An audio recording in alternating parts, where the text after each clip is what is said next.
Bueno, pues yo vengo a hablaros del control de calidad de los análisis de movilidad que hacemos con Big Data en el Ministerio. Aunque cuando me contactaron Iria y Francisco dicen, ¿qué hacéis en el Ministerio con FME? Que te vemos ahí que publicas en LinkedIn. Y digo, pues yo lo intento hacer todo con FME, salvo poner la lavadora que no lo he conseguido, pero el resto, la verdad que... Entonces os vamos a contar pues, una de las cositas que hacemos, de las muchas. Lo primero, pensando cómo contarlo, os tengo que contar primero el problema que tenemos para que luego veáis el cómo lo resolvemos, ¿no? El problema que tenemos, pues ninguno. El problema es que queremos mejorar las infraestructuras de transporte de España, los servicios de transporte, y para eso necesitamos conocer la movilidad.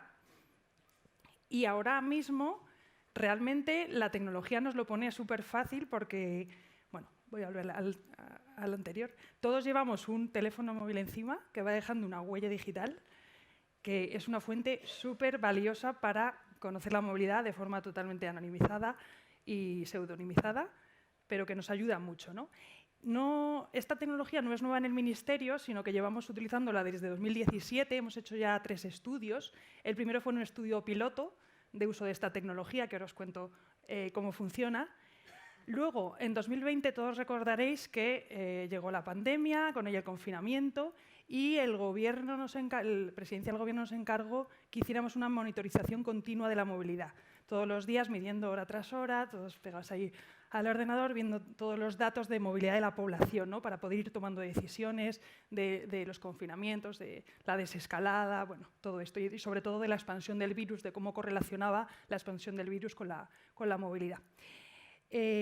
Bueno, y luego a este estudio, que fue la verdad tan exitoso, lo hemos querido continuar y entonces hemos empezado desde 2022, estamos haciendo un estudio en continuo de monitorización de la movilidad. Bueno, ese es el contexto, ¿no? ¿Cómo se hace? Pues bien, cuando hacemos una llamada, mandamos un mensaje, nuestro terminal móvil, nuestro teléfono, se conecta a una antena, por asunción a la más próxima, aunque no siempre es así, dejando un registro. Esos son los registros activos. También hay otros registros que son los pasivos, que cada vez que te cambias de celda de telefonía se genera un registro activo. Es decir, en las antenas hay unos registros que nos permiten asumir la posición más probable de la persona que está conectada o del terminal que está conectado a la antena. Por eso veis esas celdas que son muy típicas, que se pintan siempre así hexagonales, que son pues, un poco los polígonos de Voronoi o los lugares más probables donde está la gente que está conectada a cada antena, de forma que, a medida que nosotros nos vamos moviendo, vamos dejando una huella digital por todas esas antenas. Si nosotros recogemos toda la información de las antenas segundo a segundo, en cada antena se sabe los terminales móviles que están conectados a dicha antena. Y de forma agregada, con los registros anonimizados de 1/3 de la población, porque tenemos el contrato con Orange, que es 1/3 del mercado, conseguimos reconstruir esos flujos de movilidad a nivel nacional. ¿Y cómo se reconstruyen, no? Pues al final lo que se hace es generar las trayectorias de cada persona por separado, luego se agregan todas y lo cuantificamos en viajes. Un viaje es un desplazamiento entre una actividad origen y una actividad destino. Por ejemplo, yo estoy en mi casa en Madrid y me voy a Zaragoza a trabajar. Pues el origen sería Madrid, voy a hacer un viaje en el que voy a ir cambiando quizá de modo de transportes, me cojo un autobús, luego me cojo un tren y llego a mi destino, ¿no? Son diferentes etapas en las que también hacemos una diferenciación de modos de transporte.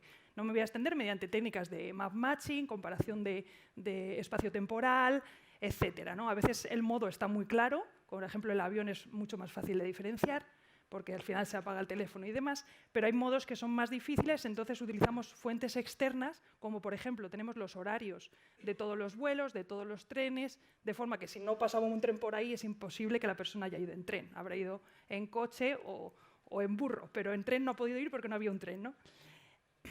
Bueno, dicho esto, esto es para que entendáis de qué datos vamos a controlar la calidad. Lo que se hace es dividir España en unas zonas, tenemos unas 3.700 zonas que en ámbito urbano coinciden con los distritos censales y en ámbitos rurales son municipios o incluso agregaciones de municipio. ¿Por qué? Porque siempre tenemos que cumplir la Ley de Protección de Datos. Entonces, hemos comprobado que si cogemos zonas de menos de 2.500 personas, habría riesgo de reidentificación de la población Porque al final si dices, varón 40 años que hace un movimiento de este pueblo a este otro y utilizando este modo de transporte, y ya dice, pues es que es Manolo que se ha ido al bar a las 8 de la tarde. O sea, que al final parece mucha gente, pero bueno, que hay que tener esa precaución, ¿no? Y todos los datos son totalmente agregados, o sea, solamente se conoce que de un distrito a otro distrito ha visto esta movilidad. Vale, entonces, ¿cuál es el dato que queremos controlar? Pues esas matrices. Nos llega cada día una matriz más o menos de 13 gigas enorme de datos en el que tenemos el par origen-destino segregado por horas, por perfil sociodemográfico, por actividad en origen y en destino y por modo de transporte. Estos datos se pueden visualizar, pues aquí estamos viendo en un Power BI, así es como se ve la movilidad, ¿vale? Y para el que tenga ojo crítico, pues aquí se ve claramente cómo se está moviendo la población, ¿no? Entonces, en el COVID, vale, nos llegaba todo este dato y decíamos, ¿y cómo sabemos si está bien o mal? Porque han podido pasar cosas, ha podido caer las antenas, puede haber datos erróneos, ¿no? ¿Cómo controlamos esta calidad? Y además es que necesitábamos controlarla de una forma rápida, económica, que no tuviera que haber un batallón de gente, porque éramos 4 literal los que estábamos con esto, no podíamos estar mirando los gráficos mañana y noche para detectar errores. Entonces la solución era FME, obviamente, ¿no? ¿Cómo detectar esos datos de movilidad que no son normales? O sea, ¿qué es lo que no es normal? Bien, pues hay varias causas por las que pueden no ser normales los datos. La primera, porque haya errores, por ejemplo, en el mapa de antenas. Todo dices, vale, tengo unos registros de unas personas que están conectadas a una antena que está pues, en Madrid, en la Castellana, aquí. Pero si esa ubicación de la antena, Orange, se ha confundido porque pasan esas cosas, ¿no? Y las coordenadas están en Barcelona, pensamos que esas personas están en Barcelona y nos lo tragamos. O sea, es una matriz y llega el dato y parece que están ahí, ¿no? Pues esto es posible detectar ese error con FMI. Y otras cosas que pasan son que realmente no son errores, sino que son anomalías reales. Nos pasó, por ejemplo, con un partido de fútbol que decíamos, bueno, nos volvimos locos, saltaban las alarmas del control de calidad, de gente que se iba, creo que era de Pamplona, no sé si era a Sevilla.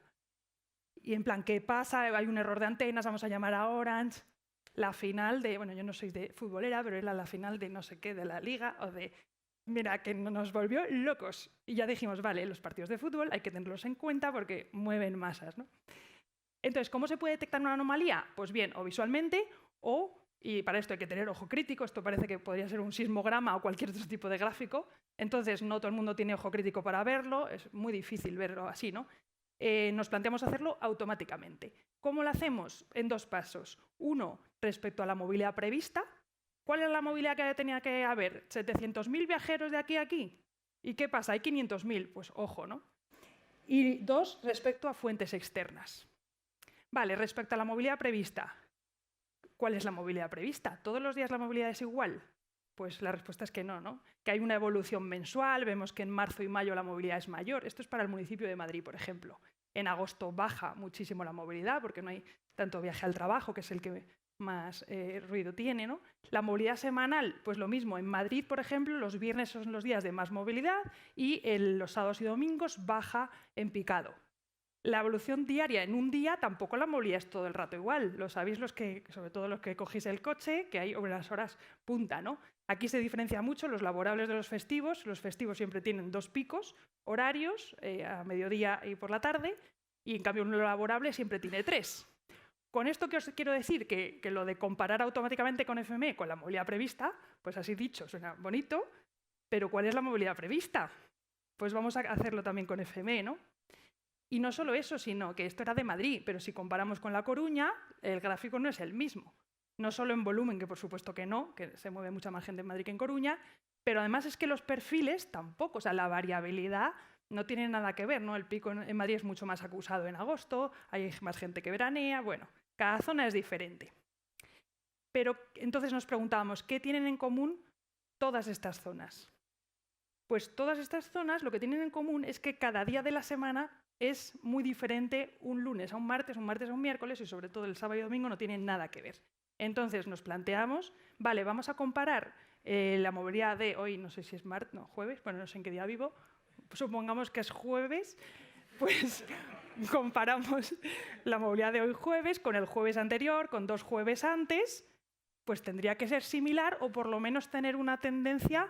Nunca va a hacer así y bajar, salvo que haya un partido de fútbol o una manifestación. Entonces, este es el planteamiento, ¿no?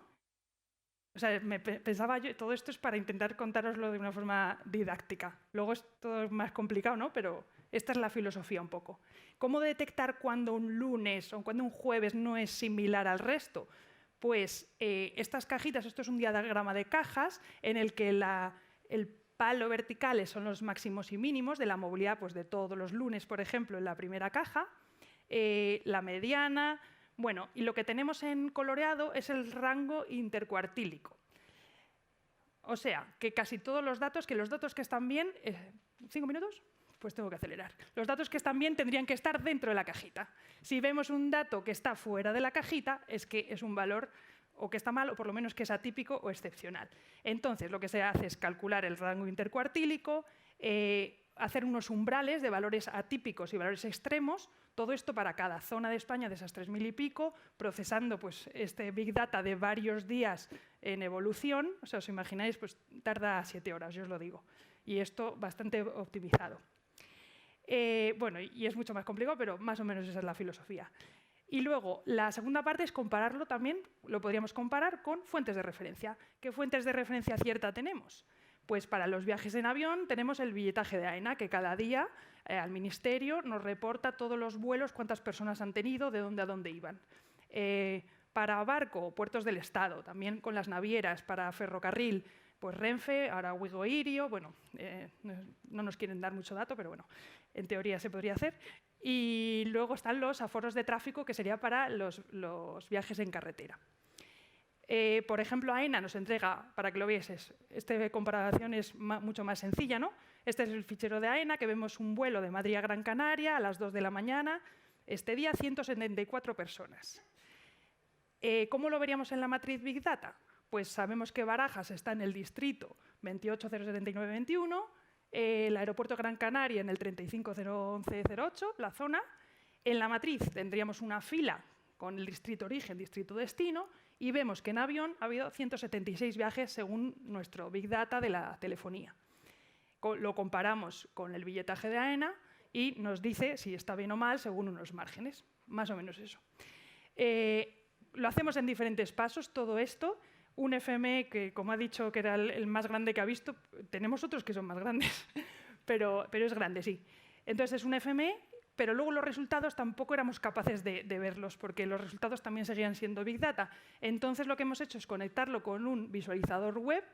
Entonces lo que hacemos es que el FME escribe en una base de datos, hemos hecho un servicio web que se visualiza a través de un visualizador como este, en el que ya podemos ver más fácilmente pues, dónde están los atípicos, dónde están geográficamente, con los gráficos y demás. Conclusiones, el 99% de lo detectado realmente no son errores, o sea que fenomenal, sino que son anomalías reales. Hemos detectado con esto, no solo estamos controlando la calidad, sino que de rebote lo que estamos haciendo es comprender la movilidad de España y saber qué está pasando en cualquier zona todos los días. De cada mes vemos que hay 10 días singulares en el que pasan cosas por los que la movilidad no es la que preveíamos. Esto para gestión de tráfico y demás, claro, es fundamental, ¿no? Saber qué movilidad va a haber. Entonces vamos describiendo las causas. Veis aquí pues, ejemplo de enero o febrero de este año, pues Carnaval, Semana Blanca, el Día de Baleares, las fiestas de no sé qué, partidos de fútbol a tutiplén, el Día del Docente, bueno, 1000 causas, ¿no? Vemos que los festivos, puentes, vacaciones o avisos meteorológicos adversos, como por ejemplo se dijo que iba a haber una dana y entonces la gente ya no se movió, ni siquiera la hubo, pero también, o sea, también por avisos que pueda haber o por alguna noticia que llegue a la población, de repente la población o no se mueve o de repente se mueve más. Y entonces, debido a esto, hay bajadas de movilidad y además nos cambia el perfil, que se parece más un laborable, por ejemplo, si luego no es laborable, sino que es festivo, pues cambian los picos. En cambio, partidos, conciertos, todos estos eventos masivos, ferias, manifestaciones, lo que hacen es subir la movilidad y cambiar también, hacer nuevos picos horarios. Y todo esto es lo que detectamos con FME. Última diapositiva. Bueno, conclusiones, pues es que FME es maravilloso. nos permite controlar todo esto en muy poco tiempo, de manera súper sencilla y además de manera objetiva y repetible, de forma que sabemos que el control de calidad lo estamos haciendo todos los días igual. Y eso nos da pues, mucha fiabilidad a los datos, ¿no? A los que lo van a usar. Pues nada más, muchísimas gracias. Si tenéis alguna pregunta.